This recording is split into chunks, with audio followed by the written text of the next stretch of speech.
1886 সালের 1 জানুয়ারি এই দিনেই কল্পতরু রূপে গৃহী ভক্তদের আশীর্বাদ করেছিলেন শ্রীরামকৃষ্ণ। সেই থেকেই ইংরেজি বছরের প্রথম দিনটি পালিত হয় কল্পতরু উৎসব হিসেবে।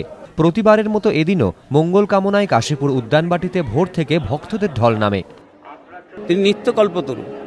তিনি এর আগেও নটি বিনয়নী থেকে শুরু করে অনেককেই কৃপা করেছিলেন। গিরিশবাবুকে কৃপা করেছিলেন, কালীপদ ঘোষকে কৃপা করেছিলেন এবং অনেক ভক্তকেই তিনি কৃপা করেছিলেন। তিনি নিত্য কল্পতরু। মানুষের ভেতর যে দেবত্ব আছে সেই দেবত্বের সন্ধান তারা পাক। মানুষের জীবনের যে পরম উদ্দেশ্য ঈশ্বরকে লাভ করা বা ভগবানকে লাভ করা, তার সন্ধান তিনি আজকে দিয়েছিলেন। এইটি শ্রীরামকৃষ্ণ আজকের দিনে সমবেত ভক্তদের আশীর্বাদ করেছিলেন। শুধুমাত্র চৈতন্য হোক তা বলেননি, আরও যারা ছিলেন তাদের নানান রকমভাবে আশীর্বাদ করেছিলেন আজকের দিনে। সেই জন্য সকলে বলেন যে আজকে তিনি কল্পতরু হয়েছিলেন। একই ছবি দক্ষিণেশ্বরেও বেলা গড়াতে পুজো দেওয়ার লাইন পৌঁছে যায় বালি ব্রিজ পর্যন্ত।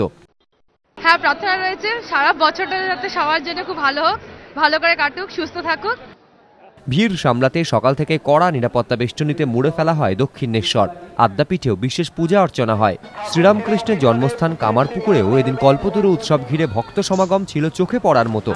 প্রার্থনার পাশাপাশি দিনভর চলে কল্পতরু উৎসবের মাহাত্ম্য নিয়ে আলোচনাও। এবিপি আনন্দ।